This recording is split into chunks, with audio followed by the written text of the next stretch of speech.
Good morning friends, నేను మీ సాయి మల్లేష్ని మాట్లాడుతున్నాను. ముందుగా మా ఛానల్ సబ్స్క్రైబ్ చేసి లైక్ చేసి షేర్ చేయండి. అదేవిధంగా ఈరోజు వార్తల్లోని ముఖ్యాంశాలు తెలుసుకుందాం. వెలుగు దినపత్రిక. నేపాల్లో కూలిన విమానం 18 మంది మృతి. కాఠ్మండ్లోని త్రిభువన్ ఎయిర్పోర్ట్లో ఘటన. రెగ్యులర్ మెయింటెనెన్స్ కోసం టేకాఫ్. పోఖారా విమానాశ్రయానికి వెళ్తుండగా ప్రమాదం. నిమిషం వ్యవధిలోనే రన్వే పక్కన గొయ్యిలోకి. రన్వే చిన్నగా ఉండడమే ప్రమాదానికి కారణం. ఇక్కడ నేపాల్లో కూలిన విమానం కూలింది. దాని ద్వారా ఇక్కడ అందులో ఉన్న 18 పైలట్ మినహా 18 మంది మృతి చెందడం జరిగింది స్పాట్లోనే. ఇక్కడ వాళ్ళంతా ఇక్కడ కాఠ్మండ్లోని త్రిభువన్ ఎయిర్పోర్ట్లో ఘటన. రెగ్యులర్ మెయింటెనెన్స్ కోసం టేకాఫ్. పోఖారా విమానాశ్రయానికి వెళ్తుండగా ప్రమాదం. నిమిషం వ్యవధిలోనే రన్వే పక్కన గొయ్యిలోకి.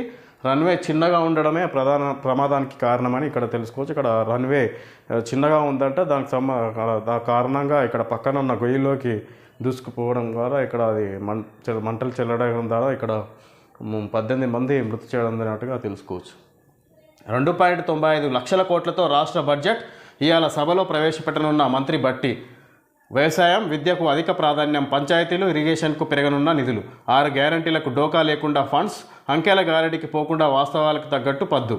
రుణమాఫీ, 6 గ్యారంటీలు, సంక్షేమ పథకాలకు పెద్దపీట వేస్తూ పూర్తిస్థాయి బడ్జెట్ను అసెంబ్లీలో ప్రవేశపెట్టేందుకు రాష్ట్ర సర్కార్ రెడీ అయ్యింది. ఇప్పటికే 4 నెలల పాటు ఆదాయ ఖర్చులపై స్పష్టమైన అవగాహన ఉన్న సర్కారు వాస్తవ పద్దునే పెట్టేందుకు సిద్ధమైంది. 2.93 లక్షల కోట్ల నుంచి 2.95 లక్షల కోట్ల వరకు పూర్తిస్థాయి బడ్జెట్ను డిప్యూటీ సీఎం, ఆర్థిక శాఖ మంత్రి మల్లు భట్టి విక్రమార్క గురువారం మధ్యాహ్నం 12 గంటలకు అసెంబ్లీలో ప్రవేశపెట్టనున్నారు. శాసనమండలిలో ఐటీ శాఖ మంత్రి దుద్దిల్ల శ్రీధర్బాబు బడ్జెట్ను సమర్పించనున్నారు. ఇక్కడ 2.95 లక్షల కోట్ల బడ్జెట్తో ఇక్కడ ఈరోజు అసెంబ్లీ సమావేశంలో బడ్జెట్ ప్రవేశపెట్టబోతున్నారు. ఉప ముఖ్యమంత్రి, ఆర్థిక శాఖ మంత్రి మల్లు భట్టి విక్రమార్క మధ్యాహ్నం ఈరోజు అసెంబ్లీ సమావేశాలు జరుగుతున్న సందర్భంగా మధ్యాహ్నం 12 గంటలకు ఇక్కడ బడ్జెట్ను ప్రవేశపెట్టబోతున్నారు. ఇక్కడ మల్లు భట్టి విక్రమార్క చెప్పుకోవచ్చు. అదేవిధంగా ఇక్కడ ఐటీ శాఖ మంత్రి దుద్దిల్ల శ్రీధరబాబు ఇక్కడ ప్రవేశపెట్టిన బడ్జెట్ను వివరించబోతున్నారు అన్నట్టుగా తెలుసుకోవచ్చు. ఇక్కడ ఈ సందర్భంగా ఇక్కడ ఎక్కువ రుణమాఫీ, రైతు రుణమాఫీ మొత్తం 6 గ్యారంటీ, రైతు రుణమాఫీ 6 గ్యారంటీలు ఏదైతే కాంగ్రెస్ పార్టీ 6 గ్యారంటీలు అని చెప్పిందో ఎలక్షన్ల ముందు ఆ 6 గ్యారంటీల మీదనే ఎక్కువ ఫోకస్ బడ్జెట్ కేటాయించే అవకాశాలు ఉన్నట్టుగా తెలుసుకోవచ్చు. ఈ ఆర్థిక సంవత్సరం గాను 2024-25 ఆర్థిక సంవత్సరానికి పూర్తిస్థాయి బడ్జెట్ని ప్రవేశపెడుతున్నారు అసెంబ్లీలో అని చెప్పుకోవచ్చు. రాష్ట్రంలో రైల్వేకు 5,336 కోట్లు. బడ్జెట్ వివరాలు వెల్లడించిన రైల్వే శాఖ మంత్రి అశ్విని వైష్ణవ్. మధ్యంతర బడ్జెట్తో పోలిస్తే 2,265 కోట్లు పెంచినాం. 32,000 కోట్ల పనులు జరుగుతున్నాయి. 20 ప్రాజెక్టుల కింద 2,298 కిలోమీటర్ల ట్రాకుల నిర్మాణం. అమృత్ స్కీమ్ కింద 40 స్టేషన్లు డెవలప్ చేసినాం. ట్రాకుల నిర్మాణంలో 4% వృద్ధి జరిగిందని వాక్య. ఏపీకి 9,151 కోట్లు కేటాయింపు. ఇక్కడ రాష్ట్రంలో రైల్వేకు 5,336 కోట్లు కేటాయించినాం అని చెప్తున్నారు కేంద్ర రైల్వే శాఖ మంత్రి అశ్విని వైష్ణవ్. ఈ విధంగా ఇక్కడ తెలంగాణ రాష్ట్రంలో ఇక్కడ ప్రస్తుతం పనులు హైదరాబాద్ చుట్టూ ఇక్కడ రింగ్ రైల్వే ప్రాజెక్టు నడుస్తుంది అన్నట్టుగా చెప్పుకొస్తున్నారు. ఇప్పుడు 20 ప్రాజెక్టుల కింద 2,298 కిలోమీటర్ల ట్రాక్ల నిర్మాణం జరుగుతుందంటే అమృత్ స్కీమ్ కింద 40 స్టేషన్లు డెవలప్ చేసినాం. అదేవిధంగా ట్రాక్ల నిర్మాణంలో 4% వృద్ధి జరిగిందని వాక్య. ఈ విధంగా తెలంగాణలో రైల్వే ప్రాజెక్టులు ఈ విధంగా కేంద్ర ప్రభుత్వం నిధులు కేటాయించింది అన్నట్టుగా చెప్పుకొస్తున్నారు రైల్వే శాఖ మంత్రి అశ్విని వైష్ణవ్. ఏపీకి మాత్రం 9,151 కోట్లు కేటాయించినట్టుగా ఇక్కడ చెప్పుకొచ్చారు ఇక్కడ రైల్వే శాఖ మంత్రి. బడ్జెట్ వివరాలు వెల్లడించిన రైల్వే శాఖ మంత్రి అశ్విని వైష్ణవ్. ఢిల్లీలో దీక్ష చేద్దాం, కేసీఆర్ను తీసుకురండి, నిధులు తెచ్చుడో సచ్చుడో తేల్చుకుందాం. కేటీఆర్, హరీష్ రావుకు సీఎం రేవంత్ రెడ్డి సవాల్. కేసీఆర్ సభకు ఎందుకు రావడం లేదు? కేంద్రం చేసిన అన్యాయంపై మాట్లాడితే మోడీకి కోపం వస్తుందనేనా? ప్రధానిని కాపాడేందుకు బీఆర్ఎస్ ప్రయత్నం. బీజేపీలో పార్టీని విలీనం చేసేందుకు ఢిల్లీలో చీకటి ఒప్పందాలు. బీఆర్ఎస్ ప్రయోజనాల కోసం తెలంగాణ ప్రయోజనాలు తాకట్టు. ప్రభుత్వంతో ప్రతిపక్షాలు కలిసి వస్తే కేంద్రం మెడలు వంచి నిధులు తేవడం కష్టమేమీ కాదు. కేంద్రం తీరుకు నిరసనగా నీతి ఆయోగ్ సమావేశాన్ని బహిష్కరిస్తున్నట్టు సీఎం ప్రకటన. తెలంగాణలో బడ్జెట్కు జరిగిన అన్యాయాన్ని నిరసిస్తూ అసెంబ్లీలో తీర్మానం. వాడివేడి చర్చ. ఇక్కడ ఢిల్లీలో దీక్ష చేద్దాం రండి అన్నట్టుగా ఇక్కడ ముఖ్యంగా కేటీఆర్ను ఉద్దేశించి మాట్లాడుతున్నారు. కేసీఆర్ అసెంబ్లీ సమావేశాలకు ఎందుకు రావడం లేదు, ఈ బడ్జెట్ కేంద్ర ప్రభుత్వం పార్లమెంట్ సమావేశాల సందర్భంగా పూర్తిస్థాయి బడ్జెట్ను ప్రవేశపెట్టింది. అందులో తెలంగాణకు ఏమాత్రం ప్రత్యేక నిధులు కేటాయించకపోవడంతో ఇక్కడ నిన్న అసెంబ్లీ సమావేశాలు రాష్ట్రంలో రాష్ట్ర ప్రభుత్వం అసెంబ్లీ సమావేశాల జరుగుతున్న సందర్భంగా రేవంత్ రెడ్డి ఇక్కడ మాట్లాడుతున్నారని తెలుసుకోవచ్చు. ఇక్కడ కేసీఆర్ వచ్చి అసెంబ్లీలో కేంద్ర బడ్జెట్ను మీద ప్రశ్నించవచ్చు కదా, ప్రశ్నిస్తే కేంద్ర ప్రభుత్వం ఎక్కడ దూరమవుతుందో కానీ ఉద్దేశించి ఇక్కడ బీజేపీలో విలీనం అయ్యే ప్రక్రియకు ఎక్కడ దెబ్బపడుతుందో అన్న ఉద్దేశించి కేసీఆర్ను ఉద్దేశించి మాట్లాడుతున్నారు. అసెంబ్లీ సమావేశాలకు ఎందుకు రావడం లేదు, కలిసి పనిచేస్తే ఢిల్లీలో అందరం కలిసి దీక్ష చేపడదాము, బడ్జెట్కి సంబంధించి నిధులు తెచ్చుడో సచ్చుడో అన్నట్టుగా పోరాటం చేద్దామన్నట్టుగా ఇక్కడ రేవంత్ రెడ్డి మాట్లాడుతున్నారు. బడ్జెట్ను ఉద్దేశించి ఇక్కడ తెలంగాణ ప్రయోజనాలు తాకట్టు పెట్టినట్టుగా ఉన్నది కేసీఆర్ తీరు అన్నట్టుగా ఇక్కడ మాట్లాడుతున్నారు సీఎం రేవంత్ రెడ్డి. అయితే కేంద్ర ప్రభుత్వ బడ్జెట్ను ఉద్దేశించి ఇక్కడ పార్లమెంటు సమావేశాలను బహిష్కరిద్దాం అన్నట్టుగా ఈ నెల 28న జరిగే ప్రధాని మోడీ అధ్యక్షతన జరిగే సమావేశాలను పూర్తి స్థాయిలో బహిష్కరించాలనే ఉద్దేశంతో ఇక్కడ నిన్న తీర్మానించినట్టుగా మళ్ళీ బడ్జెట్ని పునరుద్ధరించాలి, మళ్ళీ లో సవరణలు చేయాలి, తెలంగాణకు సంబంధించి ప్రత్యేక నిధులు కేటాయించే విధంగా మనం బహిష్కరించాలి పార్లమెంటు ముందు అన్నట్టుగా ఇక్కడ పార్లమెంట్ సమావేశాలను పూర్తిగా బహిష్కరిస్తున్నట్టుగా ఇక్కడ తీర్మానించినట్టుగా తెలుసుకోవచ్చు. అసెంబ్లీ సమావేశంలో నిన్న అసెంబ్లీలో వాడివేడి చర్చ జరిగినట్టుగా తెలుసుకోవచ్చు. ఇక్కడ బడ్జెట్ను ఉద్దేశించి దొంగ దీక్షలు మేము చేయలేదు, కొంతమంది తెలంగాణ కోసం పదవులు త్యాగం చేశామని పదే చెబుతున్నారు. ఒక ఆయన హరీష్ రావుకు ఏ దిక్కు దివాణం లేనప్పుడు, కనీసం వార్డు మెంబర్ కూడా కానప్పుడు కాంగ్రెస్ పార్టీ మంత్రి పదవి ఇచ్చింది. ఈ విషయాన్ని ఆ వ్యక్తి మర్చిపోయినా తెలంగాణ సమాజం మర్చిపోదు. కేసీఆర్ తీరుగా చావు నోట్లో తలబెట్టి తెలంగాణ సాధించినా అని నేను ఎప్పుడూ చెప్పుకోలేదు. 24 గంటలు తిరగక ముందే నిమ్మకాయ రసం తాగి నిమ్స్ హాస్పిటల్లో గ్లూకోజ్ ఎక్కించుకొని మేమెప్పుడూ దీక్షలు చేసినట్టు చెప్పలేదు. 100 పెట్టి పెట్రోల్ కొనుక్కొని 10 పైసలు అగ్గిపెట్ట దొరకలేదని డ్రామా చేయలేదు. శ్రీకాంతాచారి, ఇషాన్ రెడ్డి, యాదయ్యను మేము బలికొనలేదు. శవాల మీద నడుచుకుంటూ అధికారంలోకి రావాలని కోరుకోలేదు సీఎం రేవంత్ రెడ్డి. ఏదైతే తెలంగాణ ఉద్యమం సమయంలో జరిగిన తీరును ఎండగడుతున్నట్టుగా తెలుసుకోవచ్చు సీఎం రేవంత్ రెడ్డి. అప్పుడు వీళ్ళంతా డ్రామాలు ఆడినట్టుగా కేసీఆర్, హరీష్ రావు వీళ్ళంతా ఇక్కడ ఆయన నిరాహార దీక్ష అనే పేరుతోటి ఇక్కడ దొంగ దీక్ష చేసిండు కేసీఆర్. అదేవిధంగా ఇక్కడ 24 గంటల ముగియక ముందే నిమ్మకాయ రసం తాగిండు, ఇక్కడ దీక్ష విరమించిండు అన్ని కేసీఆర్ను ఉద్దేశించి. అదేవిధంగా హరీష్ రావును ఉద్దేశించి ముఖ్యంగా 100 రూపాయలు పెట్టి పెట్రోల్ కొనుక్కున్నాడు, ఒక 10 పైసలు పెట్టి అగ్గిపెట్టే కొనుక్కోలేక డ్రామాలు ఆడిండు. దాని ద్వారా ఇక్కడ శ్రీకాంతాచారి ఇంకా వివిధ ఉద్యమ సమయంలో బలైనరు కొంతమంది అన్నట్టుగా ఇక్కడ యాదయ్య వాళ్ళ పేర్లు శ్రీకాంతాచారి బలైనడు అన్నట్టుగా ఇక్కడ దొంగ దీక్షలతోటి ఉద్యమకారులను బలిగొన్నారు. మేము ఆ విధంగా మోసాలకు పాల్పడలేదు అన్నట్టుగా ఇక్కడ వీళ్ళని తప్పుపడుతున్నట్టుగా చెప్పుకొచ్చారు సీఎం రేవంత్ రెడ్డి. ముఖ్యంగా రాష్ట్ర ప్రయోజనాల కోసం ఢిల్లీలో జంతర్ మంతర్ వద్ద ఆమరణ నిరాహార దీక్ష చేసేందుకు తాను సిద్ధంగా ఉన్నానని సీఎం రేవంత్ రెడ్డి ప్రకటించారు. రాష్ట్రానికి నిధుల కోసం ఢిల్లీలో దీక్ష చేయాలని బీఆర్ఎస్ ఎమ్మెల్యేలు కేటీఆర్, హరీష్ రావు కోరగా దీక్షకు మేము సిద్ధంగా ఉన్నాం, చంద్రశేఖర్ రావును కూడా తీసుకురండి, ప్రతిపక్ష నేతగా ఆయన, సభాపక్ష నేతగా నేను దీక్ష చేస్తాం, తెలంగాణకు నిధులు తెచ్చుడో అవసరమైతే సచ్చుడో తెలుసుకుందాం అని సవాల్ విసిరారు. దీక్ష తేదీని కూడా డిసైడ్ చేయాలని సూచించారు. కేంద్ర బడ్జెట్లో తెలంగాణకు జరిగిన అన్యాయాన్ని నిరసిస్తూ బుధవారం అసెంబ్లీలో సీఎం రేవంత్ తీర్మానాన్ని ప్రవేశపెట్టారు. దీనిపై చర్చ సందర్భంగా ఆయన మాట్లాడారు. రాష్ట్ర ప్రయోజనాల గురించి చర్చ జరుగుతున్నప్పుడు సభకు కేసీఆర్ ఎందుకు రాలేదని, సభకు వచ్చి కేంద్రం చేసిన అన్యాయం గురించి మాట్లాడితే ప్రధాని మోడీకి కోపం వస్తుందన్న భయంతోనే కేసీఆర్ రాలేదా అని ప్రశ్నించారు. బీజేపీని, ప్రధాని మోడీని కాపాడేందుకు బీఆర్ఎస్ ప్రయత్నిస్తున్నది. ఇటీవల బీఆర్ఎస్ నేతలు ఢిల్లీ వెళ్లి పార్టీ విలీనం గురించి బీజేపీతో చీకటి ఒప్పందాలు చేసుకున్నారు. ఇక్కడికి వచ్చి వారి చీకటి దోస్తు మోడీని, ఆయన పార్టీని కాపాడే ప్రయత్నం చేస్తున్నారు. వాళ్ళ పార్టీ వ్యక్తిగత ప్రయోజనాల కోసం ప్రజల ప్రయోజనాలను తాకట్టు పెడుతున్నారు అని వాళ్ళ పార్టీ వ్యక్తిగత ప్రయోజనాల కోసం ప్రజల ప్రయోజనాలను తాకట్టు పెడుతున్నారు అని మండిపడ్డారు. ఇక్కడ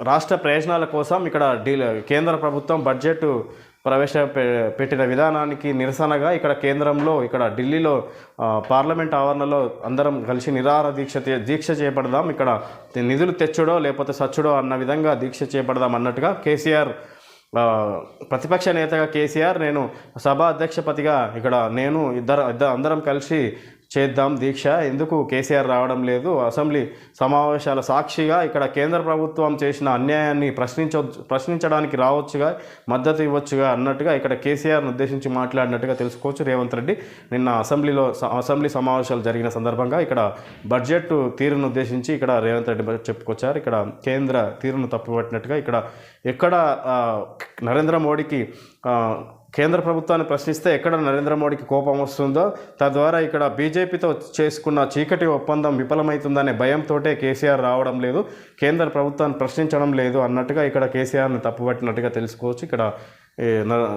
సీఎం రేవంత్ రెడ్డి అని ఈ సందర్భంగా ఈ విధంగా రాష్ట్ర ప్రయోజనాలను తాకట్టు పెట్టే విధంగా తీరున్నదన్నట్టుగా బీఆర్ఎస్ కేసీఆర్ని తప్పుపడుతున్నట్టుగా ఇక్కడ సీఎం రేవంత్ రెడ్డి మాట్లాడారని తెలుసుకోవచ్చు. అసెంబ్లీ సమావేశంలో కేంద్ర బడ్జెట్ను సవరించాలి, రాష్ట్రానికి న్యాయం చేయాలి, అసెంబ్లీలో తీర్మానం ప్రవేశపెట్టిన సర్కార్ ఏకగ్రీవంగా ఆమోదించిన సభ. కేంద్ర బడ్జెట్ను సవరించాలి, ఇక్కడ అసెంబ్లీ సమావేశంలో ఇక్కడ తీర్మానం ప్రవేశపెట్టిన రాష్ట్ర సర్కార్ ఇక్కడ ఏకగ్రీవంగా ఆమోదించింది. సభ మొత్తం బీజేపీ ఎమ్మెల్యేలు మినహా మిగతా వాళ్ళంతా ఇక్కడ ఏకగ్రీవంగా తీర్మానాన్ని ఆమోదించినట్టుగా బడ్జెట్ను సవరించాలనే తీర్మానాన్ని ప్రవేశపెట్టింది రాష్ట్ర సర్కార్. దాన్ని ఏకగ్రీవంగా ఎమ్మెల్యేల సభ మొత్తం ఇక్కడ ఆమోదించినట్టుగా తెలుసుకోవచ్చు. ఈ సందర్భంగా ఇక్కడ కేంద్ర బడ్జెట్ను ఉద్దేశించి శ్రీశైలానికి భారీగా వరద, శ్రీశైలం ప్రాజెక్టుకు వరద పోటెత్తుతుంది. ఆల్మట్టి నారాయణపూర్ ప్రాజెక్టుల నుంచి 2 లక్షల క్యూసెక్లకు పైగా వరదను జూరాలకు రిలీజ్ చేస్తున్నారు. మరిన్ని రోజుల పాటు ఇదే విధంగా వరద కొనసాగుతుందని అధికారులు చెప్తున్నారు. ఇక్కడ శ్రీశైలానికి భారీగా వరద వస్తుంది, పైనుంచి శ్రీశైలం ప్రాజెక్టుకు వరద పోటెత్తుతుంది. ఆల్మట్టి నారాయణపూర్ ప్రాజెక్టుల నుంచి 2 లక్షల క్యూసెక్లకు పైగా వరదను జూరాలకు రిలీజ్ చేస్తున్నారు. మరిన్ని రోజుల పాటు ఇదే విధంగా కొనసాగుతుందని అధికారులు చెప్తున్నారు. ఇక్కడ శ్రీశైలానికి భారీగా వరద రావడంతో ఇక్కడ ఆల్మట్టి నారాయణపూర్ ప్రాజెక్టుల ద్వారా ఇక్కడ నీటిని కిందికి దిగువకు వదిలిస్తున్నారు. 2 లక్షల క్యూసెక్ల నీటిని వదులుతున్నారు. ఇక్కడ మరికొన్ని రోజులు ఇదే స్థాయిలో వరద వచ్చే అవకాశం ఉన్నట్టుగా అధికారులు చెప్తున్నారని తెలుసుకోవచ్చు. ఇక్కడ వర్షాలు అత్యధికంగా నమోదుతున్న కారణంగా పేపర్ లీకేజీకి పాల్పడితే 5 ఏళ్ల జైలు. బీహార్లో ఇకపై ఎవరైనా పోటీ పరీక్షల్లో అక్రమాలకు పాల్పడితే 5 ఏళ్ల జైలు శిక్ష, 10 లక్షల జరిమానా విధిస్తారు. ఈ మేరకు బుధవారం పబ్లిక్ ఎగ్జామినేషన్స్ చట్టం 2024 బిల్లును అసెంబ్లీలో ప్రవేశపెట్టారు. ఇక్కడ బీహార్ రాష్ట్ర ప్రభుత్వం ఇక్కడ పేపర్ లీకేజీకి ఎవరైనా పాల్పడితే వాళ్లకు 5 ఏళ్ల జైలు శిక్ష, 10,000 జరిమానా విధిస్తారు. ఇక్కడ అసెంబ్లీలో ఈ బిల్లును ప్రవేశపెట్టినట్టుగా తెలుసుకోవచ్చు. ఇక్కడ ఒలింపిక్స్ బరిలో మన బిడ్డలు, రేపటి నుంచి పారిస్లో జరిగే ఒలింపిక్స్ గేమ్స్ బరిలోకి ఇండియా నుంచి 117 మంది దిగుతున్నారు. ఇందులో మన రాష్ట్రం నుంచి నిఖత్ జరీన్, ఇషా సింగ్, ఆకుల శ్రీజ పోటీ పడుతున్నారు. ఒలింపిక్స్ బరిలో మన బిడ్డలు ఇక్కడ రేపటి నుంచి పారిస్లో జరిగే ఒలింపిక్స్ గేమ్స్ బరిలోకి ఇండియా నుంచి 117 మంది దిగుతున్నారు. ఇందులో మన రాష్ట్రం నుంచి నిఖత్ జరీన్, ఇషా సింగ్, ఆకుల శ్రీజ పోటీ పడుతున్నట్టుగా తెలుసుకోవచ్చు. ఇక్కడ పారిస్లో జరిగే ఇక్కడ ఒలింపిక్స్ బరిలో మన తెలంగాణ రాష్ట్ర వాళ్ళు పాల్గొంటున్నట్టుగా తెలుసుకోవచ్చు. ఇక్కడ ఆకుల శ్రీజ, నిఖత్ జరీన్, ఇషా సింగ్ ముగ్గురు మన తెలంగాణ రాష్ట్రానికి చెందిన వాళ్ళుగా 117 మంది పోటీ పడుతున్నారు. అందులో మన తెలంగాణ రాష్ట్రం చెందిన వాళ్ళు ముగ్గురు క్రీడాకారులు ఉన్నట్టుగా తెలుసుకోవచ్చు. పారిస్లో జరిగే ఇక్కడ ఒలింపిక్స్.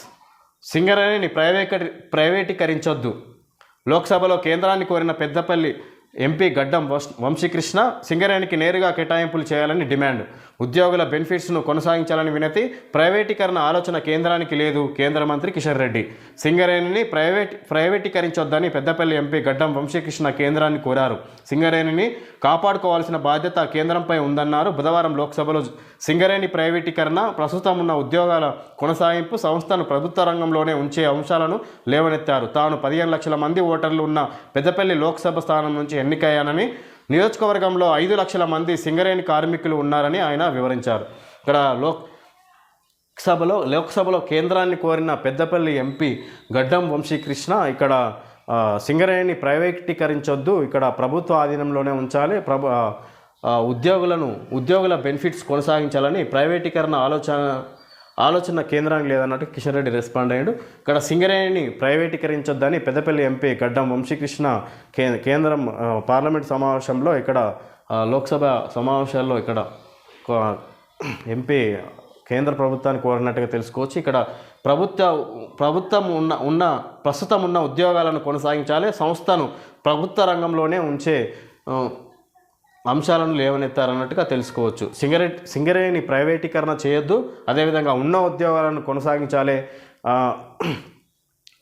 సంస్థను ప్రభుత్వ రంగంలోనే కొనసాగించాలన్నట్టుగా ఇక్కడ 3 అంశాలను లేవనెత్తారని తెలుసుకోవచ్చు. ఈ విధంగా ఇక్కడ దానికి సంబంధించిన నియోజకవర్గానికి ఇక్కడ సింగరేణికి సంబంధించిన నియోజకవర్గానికి ఎంపీగా ఇప్పుడు గడ్డం వంశీకృష్ణ ఉన్నందున ఇక్కడ నన్ను ప్రజలు గెలిపించాలనే ఉద్దేశంతో ఇక్కడ దానికి న్యాయం చేయాలన్నట్టుగా ఇక్కడ ఈయన మాట్లాడుతున్నారు. సింగరేణి ప్రైవేటీకరణ చేయొద్దు అన్నట్టుగా ఇక్కడ గడ్డం వంశీకృష్ణ చెప్పుకొచ్చారు. అసెంబ్లీలో తీర్మానం బ్లాక్మెయిల్ చేయడమే కేంద్రంపై విమర్శలకు కాంగ్రెస్ బీఆర్ఎస్ నేతలు పోటీ పడుతున్నారు. కిషన్ రెడ్డి కేంద్రంపై విమర్శలకు కాంగ్రెస్ బీఆర్ఎస్ నేతలు పోటీ పడుతున్నారు. కిషన్ రెడ్డి వాళ్ళు దీక్ష చేసినంత మాత్రాన తెలంగాణకు మేలు జరగదని కామెంట్. అసెంబ్లీలో తీర్మానం అనేది బ్లాక్మెయిల్ చేయడమే కేంద్ర ప్రభుత్వాన్ని అన్నట్టుగా కేంద్ర మంత్రి కిషన్ రెడ్డి మాట్లాడుతున్నారు. ఈయన అసెంబ్లీలో కేంద్రంపై విమర్శలకు కాంగ్రెస్ బీఆర్ఎస్ పోటీ పడుతున్నారు. అదేవిధంగా వాళ్ళు దీక్ష చేసినంత మాత్రాన తెలంగాణకు మేలు జరగదని, వాళ్ళు దీక్ష చేసినంత మాత్రాన ఏదైతే కాంగ్రెస్ బీఆర్ఎస్ కలిసి దీక్ష చేపట్టాలనుకుంటున్నారో బడ్జెట్ ప్రవేశపెట్టిన దానికి నిరసనగా కేంద్ర ప్రభుత్వానికి వ్యతిరేకంగా నిరసన చేపట్టినంత మాత్రాన, దీక్ష చేసినంత మాత్రాన ఇక్కడ నిధులు రావన్నట్టుగా మాట్లాడుకొస్తున్నారు కిషన్ రెడ్డి. రైతుల పేరుతో షుగర్ ఫ్యాక్టరీ లోన్లు 2600 మంది పేరిట 19.96 కోట్ల రుణాలు. రైతులకు రుణమాఫీ మెసేజ్లు రావడంతో బయటపడ్డ బండారం. కలెక్టర్ ఆదేశాలతో ఎంక్వైరీ చేస్తున్న ఆఫీసర్లు. ఆ డబ్బులు తామే చెల్లిస్తామంటున్న యాజమాన్యం. సదాశివర్ నగర్ మండలం అడ్లూరు ఎల్లారెడ్డి శివారులోని గాయత్రి షుగర్ ఫ్యాక్టరీ. ఓ షుగర్ ఫ్యాక్టరీ రైతుల పేరిట వారికి తెలియకుండా లోన్లు తీసుకున్నది. ఇటీవల తెలంగాణ సర్కార్ 1 లక్షలోపు రుణమాఫీ చేయగా ఆ రైతుల సెల్కు మెసేజ్ వచ్చింది. దీంతో రైతులు అవాక్కయ్యారు. ఏం జరుగుతుందో తెలియక చివరకు బ్యాంకుకు వెళ్ళి వాకప్ చేయగా అసలు విషయం బయటపడింది. దీంతో రైతులంతా మూకుమ్మడిగా వెళ్ళి ఫ్యాక్టరీ ఎదుట బైఠాయించారు. తమ పేరిట రుణాలు తీసుకొని మోసం చేయడం ఏమిటని నిలదీశారు. కామారెడ్డి జిల్లా సదాశివర్ నగర్ మండలం అడ్లూరు ఎల్లారెడ్డి నిజాం సాగర్ మండలం మాగి శివార్లో గాయత్రి యాజమాన్యానికి షుగర్ ఫ్యాక్టరీలు ఉన్నాయి. ఇక్కడ గాయత్రి యాజమాన్యానికి షుగర్ ఫ్యాక్టరీలు ఉన్నాయంట. ఆ షుగర్ ఫ్యాక్టరీ గాయత్రి ఫ్యాక్టరీ యాజమాన్యం ఇక్కడ వీళ్ళ రైతుల పేరిట రుణాలు తీసుకున్నారు. ఏదైతే 1 లక్షలోపు ఉన్న రైతులకు మాఫీ చేసిన ప్రభుత్వం ఇక్కడ రైతుల పరిసర ప్రాంతంలో ఉన్న ఫ్యాక్టరీస్ పరిసర ప్రాంతంలో ఉన్న రైతుల